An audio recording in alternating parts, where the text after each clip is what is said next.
안녕하세요. 저는 건설 현장에서 일하고 있는 40대 남자입니다. 평생 단 한 번도 어딘가에서 사연을 찾아 듣거나 보낸 적이 없었는데 저 혼자 품고 있기엔 너무나 대형 사건이라 조언을 얻기 위해서 용기 내서 사연을 보내봅니다. 인생의 중심을 크게 나눈다면 두 개의 인간관계로 나뉜다고 하죠. 가족과 친구. 저에게 이 중심 모두를 송두리째 흔든 사건이 벌어졌습니다. 저는 젊어서부터 건설 현장에서 기술자로 일하고 있어요. 소위 말해 막노동이죠. 남들이 보기엔 번지르한 직업도 아니고 간혹 천대받기도 하지만 부정을 해서 돈을 버는 것도 아니고 제 힘으로 땀 흘려 일해서 버는 돈이 늘 자랑스러웠어요. 벌이도 나쁘지 않고 근 15년을 일한 직장이니 같이 일하는 사람들도 정말 가족 같았습니다. 진짜 가족을 꾸려야 할 나이에 점점 다가갈수록 주변 친구 지인들이 하나둘 기혼의 세계로 가더군요. 그날도 동창 결혼식에 혼자의 몸으로 착잡한 심정을 다잡고 갔습니다. 그리고 그 자리에서 전 운명의 상대를 만났죠. 뭐 악연도 운명이라면 운명이니까요. 동창의 결혼식에서 신부 측 지인으로 참석한 단아하고 우아한 아나운서 스타일의 여자에게 전 한눈에 반해버렸어요. 당장 동창 녀석을 들들 볶아 소개를 받았죠. 저희 둘은 정말 운명이었던 걸까요? 그 여자도 결혼식 날 저에게 눈길이 갔다더군요. 몇 번의 만남 끝에 바로 연인이 되었고 3년을 달달하게 만나다가 결혼에 골인했습니다. 흙먼지 속에서 땀 흘려 일만 하던 저의 인생에서 아내와의 결혼은 그간의 고생을 모두 보상받는 것만 같았어요. 중소기업에서 일하던 아내는 결혼과 동시에 일을 그만두고 건설 노동자로 힘쓰는 저의 내조를 해주었습니다. 하루 종일 밖에서 고생한다고 아침 저녁 따뜻하고 영양가 있는 밥상에 현장에서 일하다 보면 나가서 식사하기 귀찮아서 컵라면이나 짜장면을 시켜 때우는데 아내는 그러지 말라고 점심 도시락을 챙겨주기도 했죠. 아무래도 제가 현장직이라서 지방으로 출장도 잦았는데 아내는 싫은 소리 하나 하지 않고 오히려 저를 걱정했습니다. 또 지방으로 출장? 그러다 당신 몸 망가지는 거 아닌지 모르겠다. 나야 뭐 늘 하던 일인데 새삼스럽게. 그것보다 당신 신혼 때부터 혼자 집에 있게 하는 거 미안하지. 나야 집에서 당신만 기다리느라 외롭긴 한데 그래도 참을만 하니까. 그러니까 내 걱정하지 말고 제발 가서 밥이나 잘 챙겨 먹어. 사력 있고 저를 위해주는 아내 덕분에 저희 사이는 나날이 좋아져만 갔어요. 그 결실로 결혼 후 8년 동안 예쁘고 착한 딸 둘이나 생겼네요. 큰딸 세연이가 태어나면서 제 안에 숨겨져 있던 딸 바보 본능이 눈을 떴습니다. 여보, 우리 딸 세연이가 날이 갈수록 당신 얼굴이 나오네. 분명히 막 태어났을 땐 나랑 붕어빵인 줄 알았는데 큰딸은 아빠 닮는다더니 그것도 순뻥이네. 당신 지금 질투해? 내가 보기엔 당신이랑 붕어빵인데. 요 동글동글한 코 좀 봐. 당신 코잖아. 무엇보다 세연이는 당신이랑 어쩜 하는 행동이 다 똑같은지. 내 행동? 둘이 같이 자는 걸 봐야 해. 당신이 돌아누우면 세연이도 돌아눕고 당신이 만세하고 자면 세연이도 만세하고 자고. 정말 웃겨. 부녀가 아주 똑같아.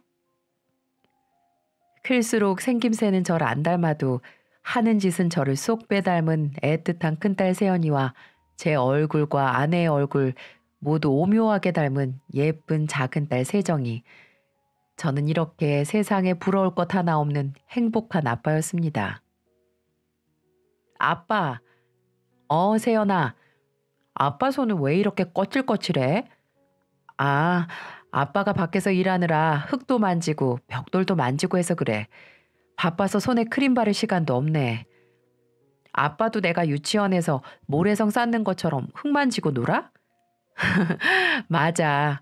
아빠도 밖에서 모래성 쌓아서 돈 벌어.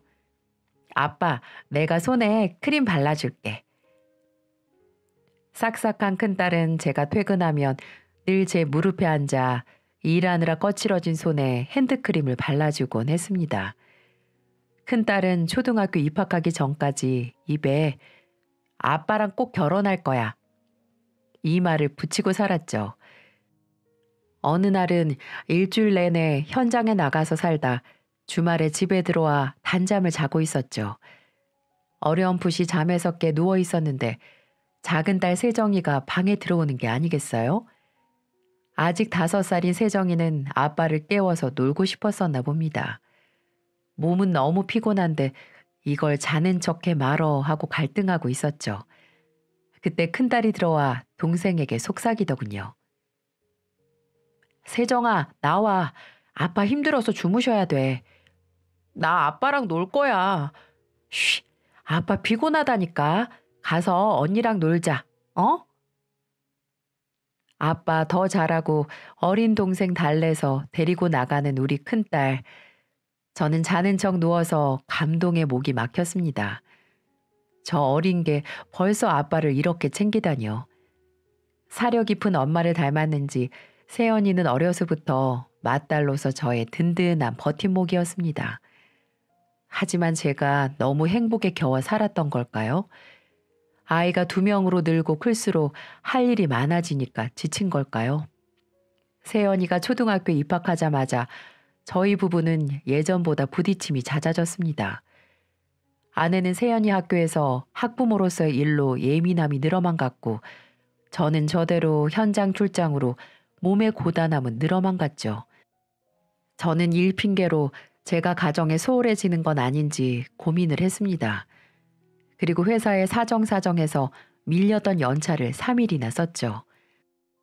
가족들에게 봉사하기 위해서 말입니다.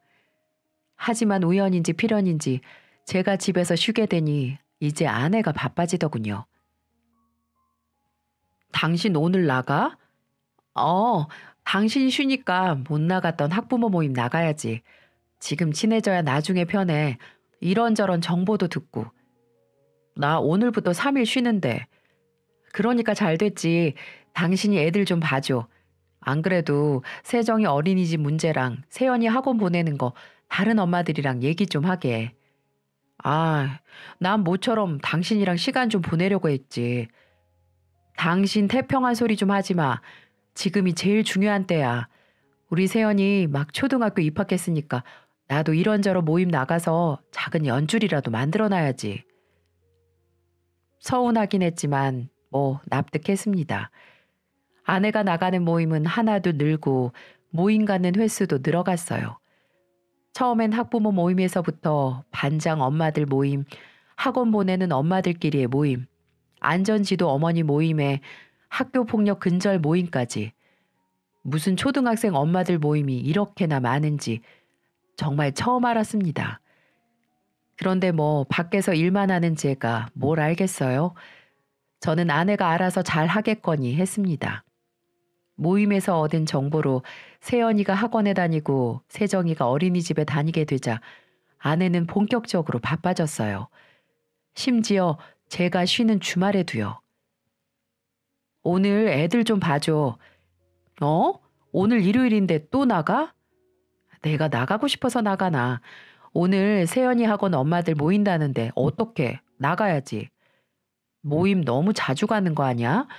아니 애 엄마들끼리 일주일 내내 뭐 그렇게 할 말이 많다고. 당신 지금 내가 집에서 살림만 한다고 무시하는 거야? 아니 난 그런 게 아니고. 왜 할 말이 없어. 애들 교육이다 친구 문제다. 서로 의논할 게 얼마나 많은데. 당신은 그저 밖에서 일만 하느라 집에서 애들이 어떻게 크는 줄도 모르지. 지금 세연이랑 세정이 문제없이 크는 거 다 내가 밖에서 엄마한테 들은 정보로 예방하고 있기 때문이야. 지금 세연이 방 책장에 꽂힌 책들부터 여름에 보낼 캠프 문제까지 다 다른 엄마들이 알려주는 거라고. 밖에서 일만 한다니 억울하지만 굳이 반박하지 않았습니다.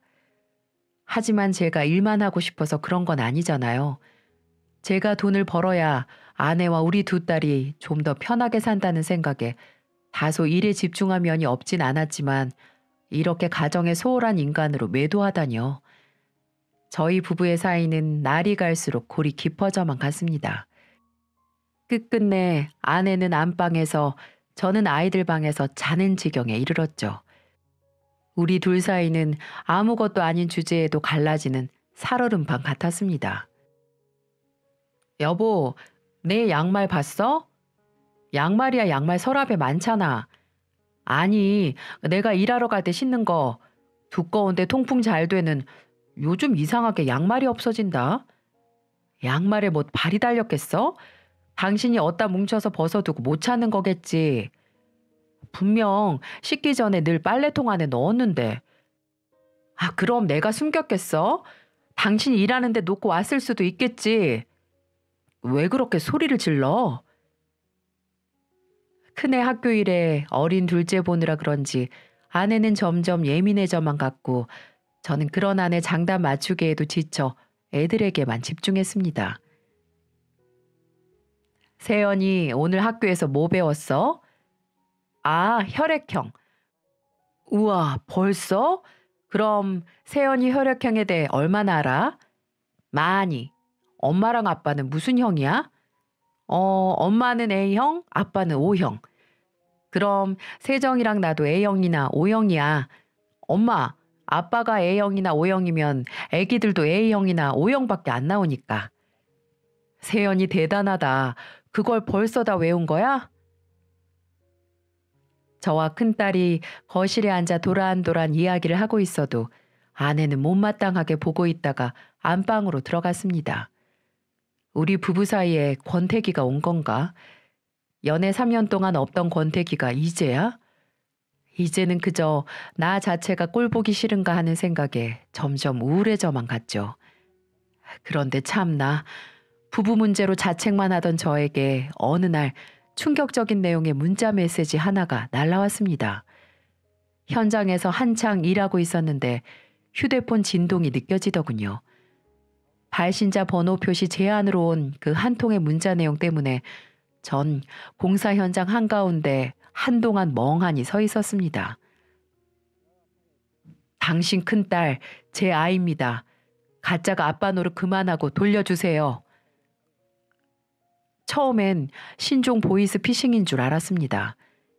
열받아서 이 번호로 전화를 걸면 뭐 돈이 빠져나가거나 신상을 캐가는, 하지만 보낸 사람 번호도 없는데 그건 아닌 것 같더군요.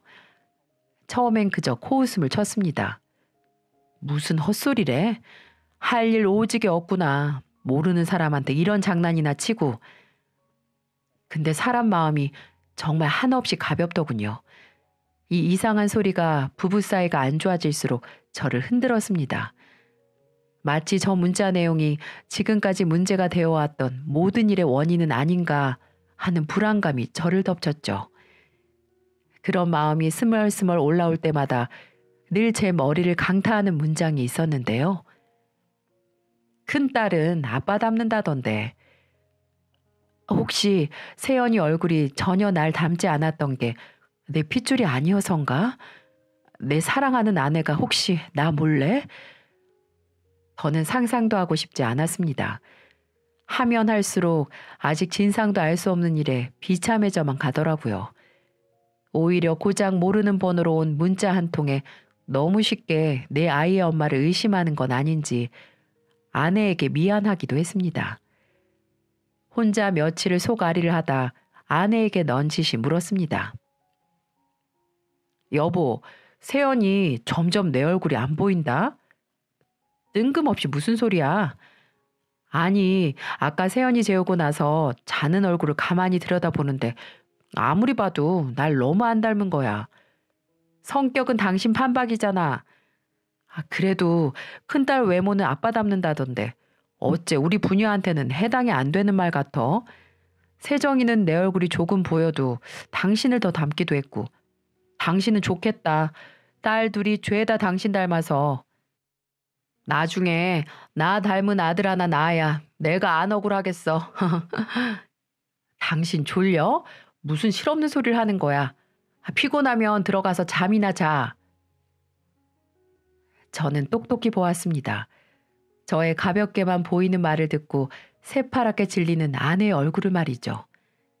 아내는 아닌 척 대화를 마무리했지만 금방 기절할 것 같은 사람의 안색을 하고 급히 자리를 피하더라고요. 저는 헛소리라고만 생각한 문제의 문자가 어쩌면 마냥 무시할 내용은 아니라는 확신을 갖게 되었죠. 아무리 생각해도 전 이 의문을 어떻게든 풀어야겠다고 생각했습니다. 그리고 다음 주에 있는 출장 기간 동안 증거를 찾기로 했죠. 인터넷에서 음성 녹음까지 되는 가정용 CCTV를 2개 사서 거실과 안방에 설치했습니다. 크기가 정말 작아서 거실 화분 안에 하나 숨기고 또 안방 조명에 하나 숨겨두어서 가까이서 찾지 않는 이상 보이지 않더라고요. 새삼 기술이 많이 발전했더군요. 이런 식으로 알고 싶진 않았지만 말입니다. 그렇게 끝나지 않을 것만 같은 일주일의 출장이 끝났습니다. 일이 바쁜 와중에도 그 카메라에 지금 이 순간 뭐가 찍히고 있는 건 아닌지 불안하더군요. 차라리 빨리 아무것도 찍히지 않았다는 걸 확인해서 그 문자 내용이 헛소리였다는 걸 증명하고 싶었죠. 출장이 끝나고 쉬는 날 아내가 2딸을 데리고 친정으로 갔을 때 드디어 설치했던 CCTV를 확인했습니다. 그리고 저장된 영상의 내용은 저를 무릎 꿇게 만들었어요. 제가 출장을 간 기간 동안 우리 집 식구가 아닌 남자가 하나 영상에 등장하더군요. 그것도 일주일 내내 말이죠. 그 남자가 매일 12시부터 2시까지 내 집에서 아내와 미래를 즐기는 것을 본 전 충격에서 헤어나올 수 없었습니다. 간절히 아니길 빌었건만 그런 저를 비웃기라도 하듯 나와 내 아이들이 생활하는 거실과 안방에서 웃으며 부둥켜 안고 있는 그 2사람. 저는 거실 소파에 아내와 함께 껴안고 있는 남자의 얼굴을 홀린 듯이 들여다보았습니다. 어딘지 모르게 낯익은 모습. 아, 그렇습니다. 아내가 나 없을 때 집에 끌어들여 같이 놀던 남자가 바로 저의 가장 친한 친구 놈이었어요.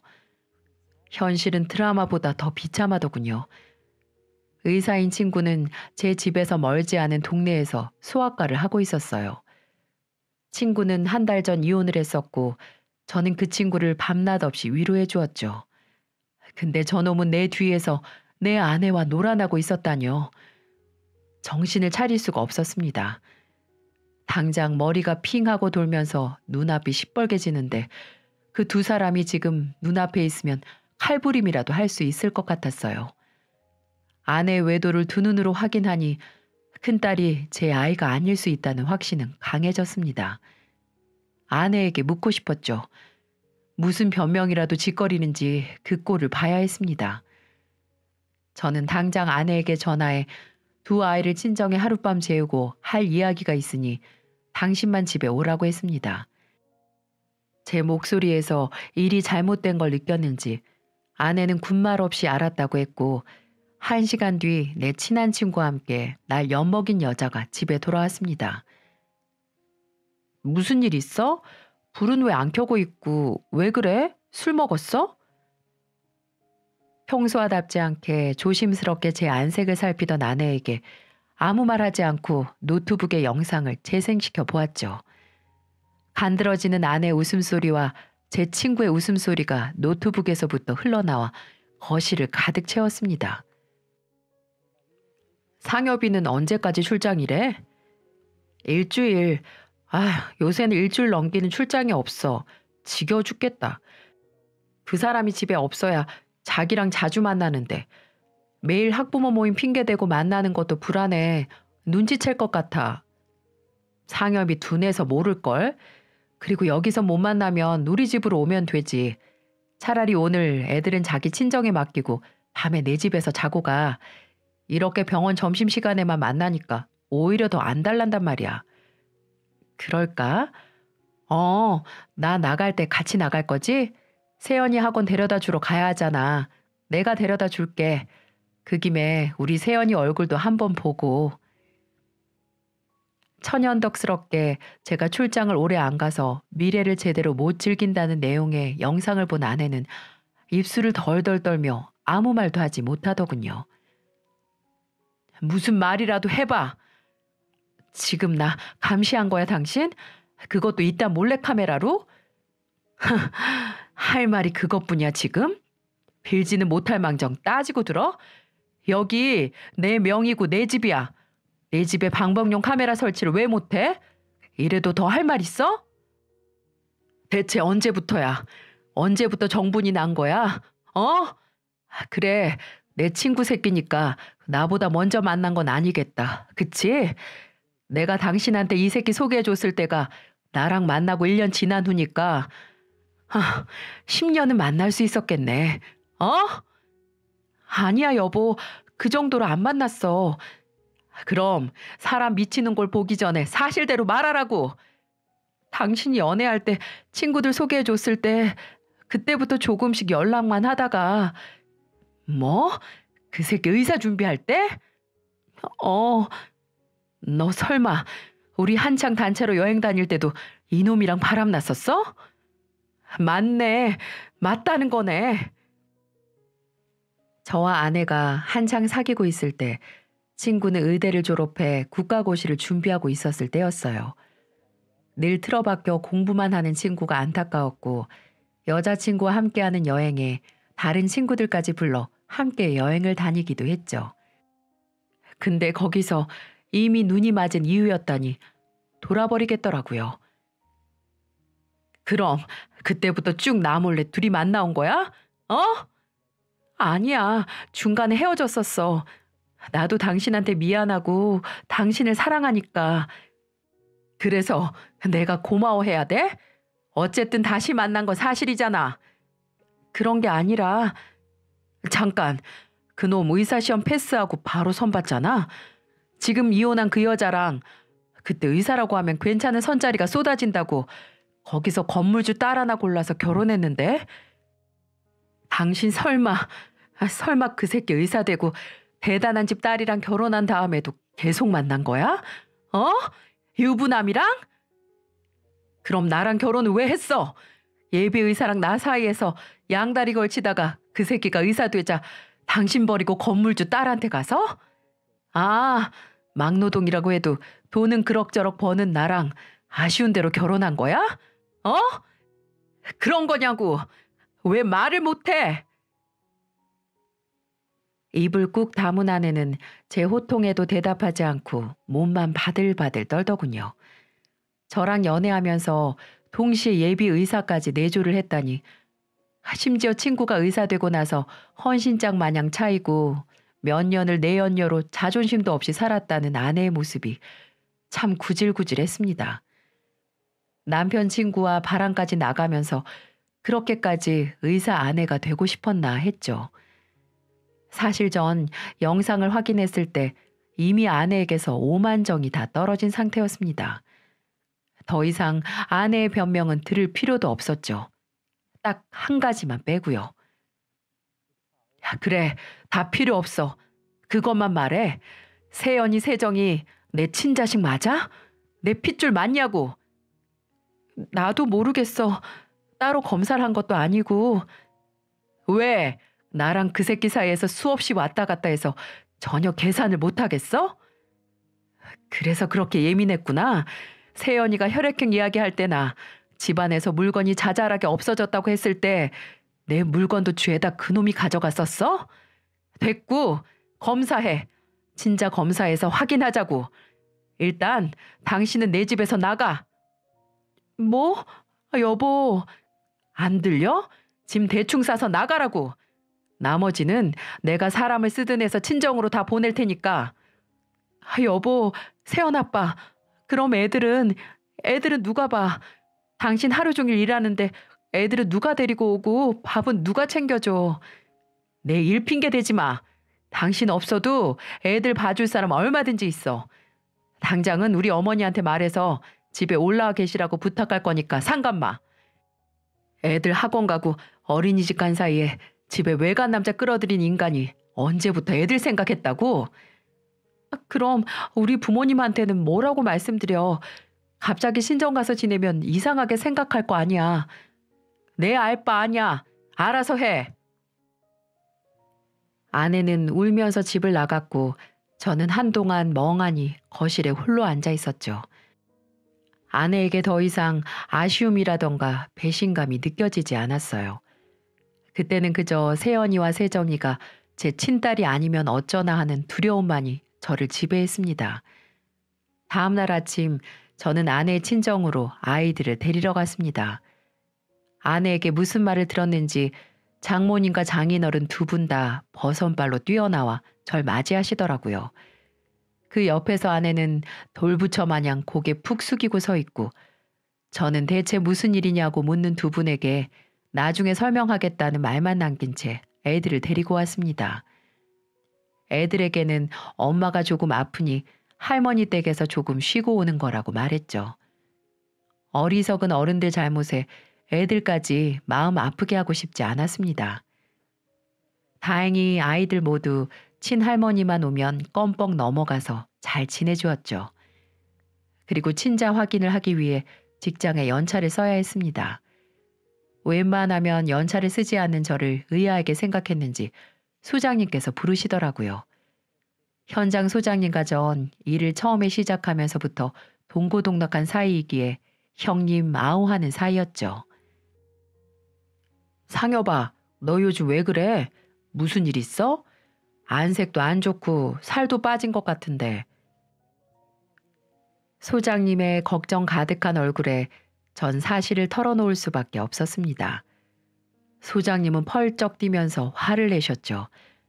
바라핀 두 사람 모두 절대 가만두면 안 된다고 하시더군요. 당장은 그런 거 신경 쓸 시간이 없다고 했더니 우리 소장님 왈 본인만 믿으라는 겁니다. 그때는 그저 대수롭지 않게 넘기고 병원으로 가서 친자 확인 검사를 했습니다. 그리고 그 결과는 큰딸은 친자 불일치, 작은 딸은 친자 일치. 둘 중 하나이만 제 아이라니 이게 좋아해야 하는 일인지 슬퍼해야 하는 일인지 그래 하나라도 내 아이니까 다행으로 여겨야 하는지 모르겠더라고요. 하지만 전 제 핏줄이 아니라고 확인된 큰아이를 정말 제 자식이라고 생각하고 키워왔습니다. 그만큼 배신감은 이루 말할 수 없을 정도로 커졌죠. 일단 아내 친정에 내연 영상을 보여주는 것으로 시작했어요. 그나마 상식적인 두 분은 제가 그동안 친정에도 잘했고 딸들을 얼마나 끔찍히 여기는지 잘 아시기에 제 뜻에 따르겠다고 하시더군요. 그리고 소장님에게 도움을 청했습니다.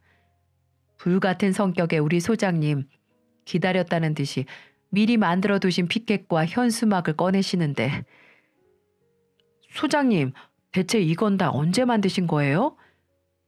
너한테 말 듣고 바로 주문했지. 가자. 애들도 다 불렀고 트럭도 준비했어.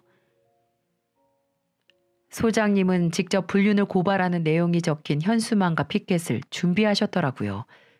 저와 소장님 그리고 몇 명의 인부들은 아무도 일어나지 않는 새벽 친구가 하는 소아과 건물로 찾아갔어요. 3층 소아과 벽면에 그놈과 아내의 불륜을 고발하는 문구가 적힌 현수막을 내걸었죠. 출근 시간에 수많은 인파가 웅성거리며 현수막과 인부들이 들고 있는 피켓을 보면서 지나가더라고요. 야, 이상여! 너 지금 남의 병원 앞에서 뭐 하는 짓이야? 출근한 친구는 처음에 경찰을 부르겠다고 노발대발하지 않겠어요? 하지만 공사장 인부들이 시위에는 또 일가견이 있지 않겠습니까? 경찰 출동할 때쯤 철수했다가 잊혀질 때 다시 피켓을 들고 쳐들어갔죠. 현수막도 유동인구 많은 출근 시간, 퇴근 시간에만 잠깐 걸고 바로 내렸습니다. 중간에 몇 번 경찰한테 걸렸지만 벌금으로 마무리됐었죠. 그 자식한테 제대로 연 먹이는 대가치고는 싸게 먹혔다고 생각했습니다. 그렇게 열흘을 매일 시위하니까 나중엔 우는 얼굴로 빌더라고요. 제발 그만해달라고 말이죠. 아니 근 10년을 남의 집 아내랑 바람 피워놓고 고작 열흘을 못 버티는 게 말이 되나요? 친구가 시위 현장에 나타나 호통을 치거나 빌 때마다 병원 상가 앞에선 이런 구호가 더 큰 소리로 울려 퍼졌습니다. 친구 아내 뺏어간 불륜남이 애들 치료하는 의사라니 웬 말이냐, 웬 말이냐. 가정 파괴범 소아과 의사는 즉시 사과하라, 사과하라. 친구는 그 후 시위하는 현장에 절대 나타나지 않았습니다. 시위 마지막 날엔 아내까지 왔었어요. 본인도 창피한 건 아는지 정말 저 멀리서 발만 동동거리는 게 아니겠어요? 당신 제정신이야? 어떻게 일을 이렇게까지 만들어? 말 똑바로 해. 일을 이 지경까지 끌고 온 건 당신이고 당신이랑 바람난 저놈이야. 나도 저 사람도 진짜 더 이상은 가만히 못 있어. 마음대로 해. 나야말로 마음 같아선 당장 친자 불일치로 이혼 소송 확 걸어버리고 싶으니까. 잘못한 것도 잃을 것도 많은 아내는 그대로 입을 다물고 가버렸습니다. 저는 그 친구 녀석 병원 앞의 시위로 만족했지만 같이 갔던 동료들은 아니었나 봐요. 동료들이 본인들 아내에게까지 말해 지역 맘카페에 폭로글을 올렸더라고요. 유부녀하고 10년 동안 바람난 불륜남 소아과 의사가 하는 병원에 절대 가지 말라고요. 어느 병원 누구라고 특정하지도 않았는데 요즘 인터넷이 보통인가요? 그 인터넷 카페 회원분들이 몇 시간 만에 신상을 알아내서 나중엔 병원 소개에 있는 친구 얼굴 사진도 유출됐습니다. 저도 이렇게까지 일이 커질 줄은 상상도 못했죠. 저와 동료들의 작은 복수가 효과가 있었던 걸까요? 얼마 지나지 않아 그동안 팍 삭은 얼굴의 두 사람이 제가 일하는 공사 현장에 찾아왔습니다. 왜 왔냐? 안 그래도 구청에 새로 시위 허가 신청해서 다음 주에 찾아가려고 했는데. 저의 빈정거림에 아랫입술을 부들부들 떠는 친구가 공사반 한가운데서 무릎을 꿇더라고요. 상여봐, 미안하다. 내가 정말 미안해. 제발 이제 그만하자. 뭘 그만해? 10년간 깜쪽같이 속여놓고 고작 열을 고생한 걸로 퉁치려고? 너무 도둑놈 신부 아니냐 너? 여보. 그래, 난 여보고 저놈은 자기였지. 10년 동안 안 헷갈리느라 고생했어, 당신도. 상여봐, 내가 요즘 병원에서 얼굴을 못 들고 다녀. 같이 일하는 병원 사람들이 나만 보면 수근수근거리고 상대도 안 해주는데 맘카페에 올라온 글 때문에 환자도 반토막 나서 원장들 사이에서 손해배상 소리까지 나오고 있어. 심지어 우리 어머니 아버지 사시는 동네까지 소문이 쫙 났는데 내가 진짜 죽을 맛이야. 이 정도도 예상 못하고 그딴 문자를 보냈냐? 너 맞지? 나한테 큰딸이 내 자식이 아니라고 가짜 아빠 행세 그만하고 돌려달라고 문자 보낸 게. 그게 무슨 소리야? 아내는 그때까지도 문자에 대해선 전혀 몰랐던 모양입니다. 대체 무슨 배짱으로 그딴 문자를 보낸 거야? 나 난임으로 아내하고 이혼했는데 너는 수연이랑 두 딸 낳고 잘 사는 거 보니까 너무 배가 아파서. 호적은 아니지만 어쨌든 유전자로는 내가 세연이 아빠니까 수연이한테 너하고 부부 사이가 요즘 안 좋다고 들었어. 그래서 너한테 익명으로 언질이라도 하면 둘이 헤어지지 않을까 해서 보냈어. 정말 미안하다. 내가 미쳤었어, 상여봐. 그렇게 공부해서 의사까지 된 놈이 너무 멍청한 거 아닙니까? 이래서 공부머리랑 IQ는 상관이 없다고 하나 봅니다. 그래, 그렇게 키우고 싶으면 둘이 데려다가 키워. 불륜한 애미애비 아래서 애가 얼마나 잘 자랄지 모르겠지만 난 진짜 내 자식 둘째만 책임질 테니까 알아서 해. 여보, 왜? 둘 다 이런 걸 원한 거 아니었어? 내가 이혼해 준다니까? 세연이 데려다가 어디 한번 둘이 잘 살아봐. 그동안 난 당신한테는 친자 불일치로 이혼 소송 준비할 테니까 변호사나 알아봐. 둘째도 단독 양육권 신청할 거니까 세정이 볼 생각 추호도 하지 마. 알아들어? 여보, 내가... 상여봐, 그럼 병원 앞 시위는... 그건 내가 못 봐주지. 난 내 분이 풀리기 전까지 할 생각인데. 벌금도 낼만 하고 동료들도 계속 도와준다고 하고. 상여봐, 제발. 나 정말 병원에서 잘릴 처지야. 부탁이다, 친구야. 내가 이렇게 빌게. 공사판 한가운데서 파리마냥 두 손을 비벼대는 놈을 보니 입맛이 뚝 떨어졌습니다. 그리고는 제게 위자료 5천만 원을 제안하더군요. 제발 그만하자, 우리. 내가 5천만 원 줄게. 너도 알잖아. 우리나라 위자료 많이 받아봐야 3천만 원이라는 거. 내가 2천만 원 더 줄 테니까 여기서 제발 멈추자. 사람 한 명 살린다고 생각하고 좀 도와줘. 내가 이렇게 싹싹 빌게. 뭐? 5천만 원? 역시 의사라 그런지 돈이 많나 보네. 그럼 오늘 안으로 당장 보내. 그럼 생각해 볼 테니까. 그리고 하나 더 조건이 있는데 그거 들어주면 내가 여기서 완전히 멈춰줄게. 뭐 정말이야? 그게 뭔데? 말만 해봐. 내가 뭐든지 다 들어줄 테니. 정말 뭐든지 다? 좋아. 그럼 네 옆에 있는 여자 뺨 석 대만 때려. 왜 석 대냐면 한 대는 나를 배신한 죄, 두 대는 우리 큰딸 세연이 엄마로서 자격이 부족한 죄, 나머지 석 대는 우리 막내딸 세정이에게 부끄러운 엄마인 죄. 이렇게 딱 세 대만 때리고 저 여자랑 헤어진다는 각서 쓰면 내가 깨끗이 물러나 줄게. 저는 솔직히 말은 이렇게 했지만 너무 열받아서 한번 해본 말이었어요. 자기가 사랑한다는 여자를 어떻게 때릴 수가 있겠어요? 하지만 저의 예상은 10초도 안 돼서 일이 벌어지고 말았습니다. 그놈은 아내한테 미안하다고 말을 하더니 눈 깜빡할 사이에 뺨 석 대를 때려버리는 거 있죠?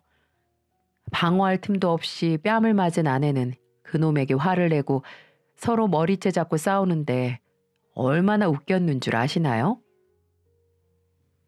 뭐? 헤어진다고? 같이 이혼하고 살자고 하더니 남편 말 한마디에 그만 만나자고? 네가 사람이야? 너 하나 선택하려고 내가 얼마나 많은 부분을 잃었는데, 그리고 감히 내 뺨을 때려? 니까짓 게 뭔데 내 얼굴에 흠집을 내냔 말이야. 이렇게 지 몸 하나 살겠다고 그렇게 사랑한다던 전 아내를 때리던 놈이나 그놈 좋다고 공사장까지 찾아와서 한순간에 배신당하고 뺨까지 맞은 아내년이나 똑같은 연놈들이었습니다. 을이라는 건 눈꽃만큼도 없는 하찮은 인간들이었을 뿐이었네요. 오히려 둘이 개그 프로그램을 찍는 듯 하더군요. 이 세상에서 싸움 구경이 제일 재밌다고 하던데 꼭 그런 볼성사나운 모습들을 연출하더군요. 내가 저런 여자와 10년 가까이 살았다는 사실이 너무나도 끔찍한 순간이었습니다. 결국 저는 더 이상 엮이고 싶지 않아 이혼 소송을 진행했어요. 아내가 그놈이랑 헤어진 뒤로 이혼을 거부했거든요. 정말 추하지 않은가요? 정말로 친구놈은 아내와 이별을 한 걸로 보였어요. 냉정하게 정리를 했다고 전화가 오더라고요.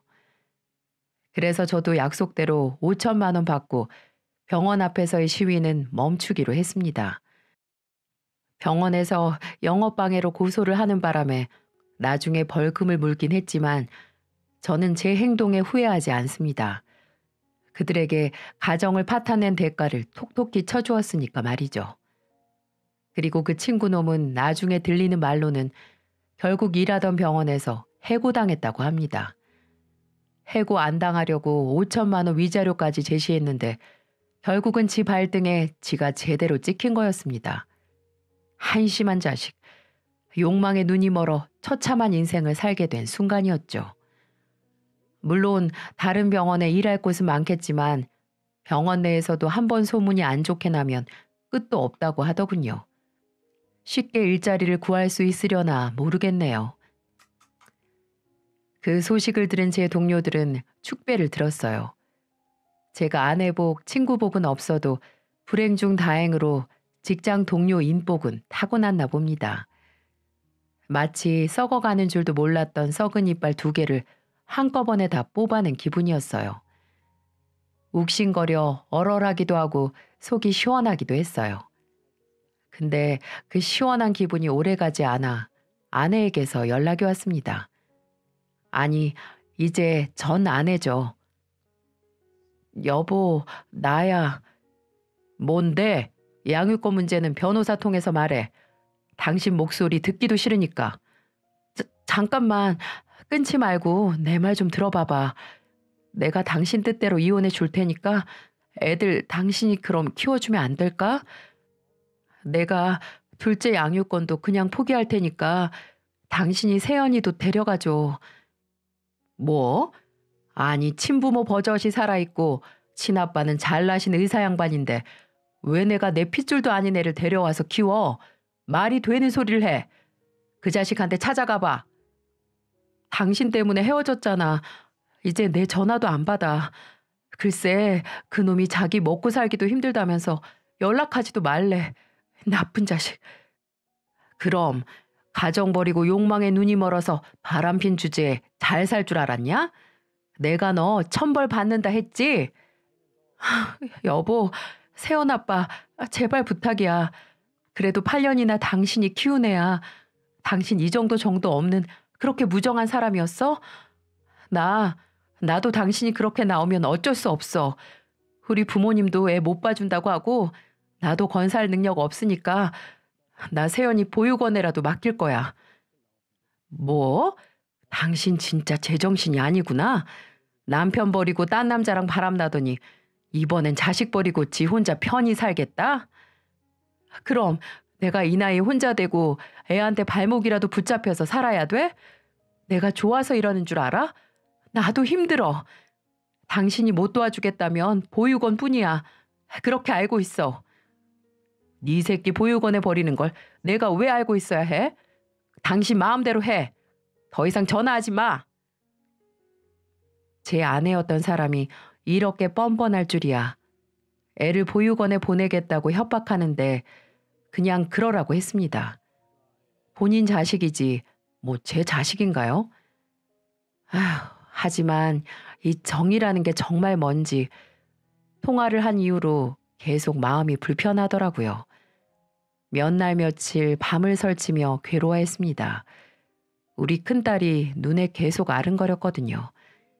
그래서 결국 어느 날 자꾸 우리 세연이가 마음에 걸려서 학교 끝날 때쯤 조용히 얼굴이라도 혼자 보고 오려고 학교에 찾아간 적이 있었습니다. 근데 놀랍게도 우리 세연이는 학교 놀이터 한 구석에 앉아서 고개를 푹 숙이며 울고 있더라고요. 다가갈까 말까 정말 고민했습니다. 이제 제 아이가 아닌 이상 냉정해져야 했으니까요. 하지만 제 몸은 어느새 세연이 쪽으로 향하고 있었어요. 세연아, 너 왜 집에 안 가고 여기서 울고 있어? 무슨 일 있었어? 아빠, 아빠. 그래 말해봐. 이 아빠가 들어줄게. 나 아빠랑 살면 안 돼요? 엄마는 할머니 보고 나 키우라고 말하고 집 나갔어요. 내가 왜 혼자 이렇게 살아야 하는지 모르겠어요. 정말 저 아빠 딸 아니에요? 그래서 아빠도 절 버린 거예요? 아빠, 그래도 제가 앞으로 말썽 안 피우고 공부도 열심히 하고 세정이도 잘 보살필게요. 제발 저 아빠랑 살게 해주세요. 너무 외롭고 무서워요, 아빠. 뭐? 네 엄마가 집을 나갔다고? 저는 한없이 작은 눈에서 눈물을 흘리는 세연이를 안아줄 수밖에 없었습니다. 작은 손에서 절대 떨어지지 않으려고 제 손을 붙잡는 모습. 전 지금도 그 순간을 잊을 수가 없네요. 얼마나 그 작은 아이가 아팠을까요? 얼마나 외로웠을까요? 아빠와 동생을 다시는 보지 못한다는 게 얼마나 두려웠을까요?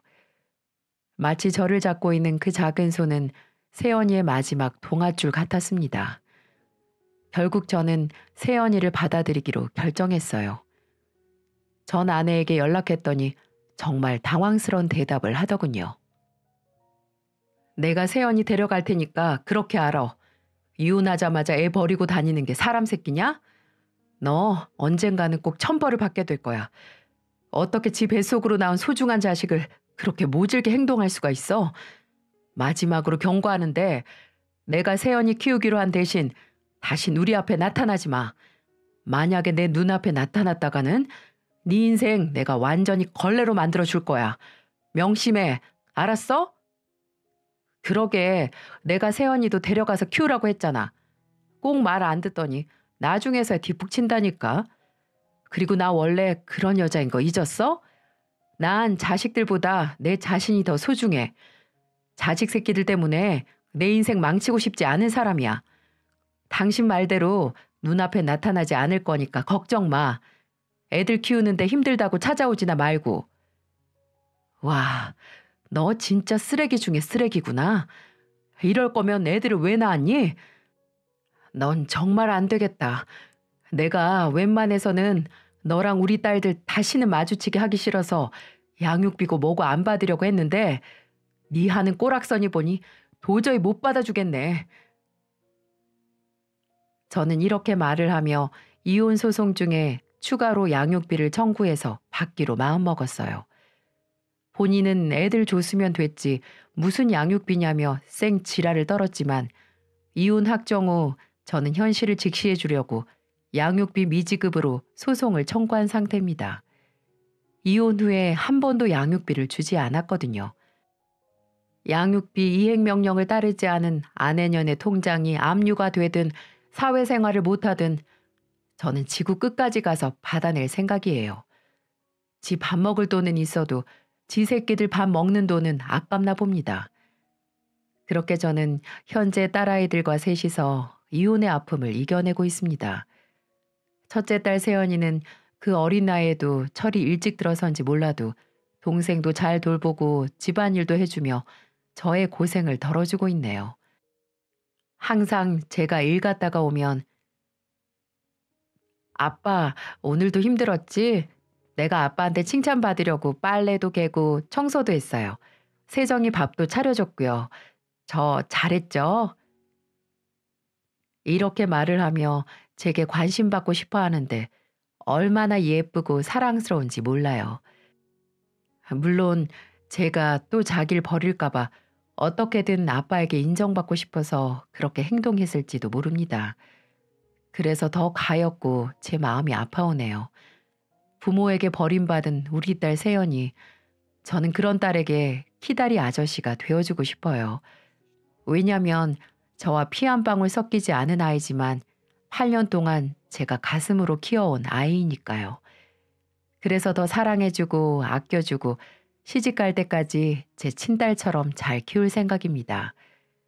물론 이걸 보시는 분들은 왜 바보같이 남의 자식 키우냐며 욕을 하시는 분들도 계시겠지만 전 그분들에게 이런 말씀을 해주고 싶어요. 우리는 오로지 사랑을 함으로써 사랑을 배울 수 있다.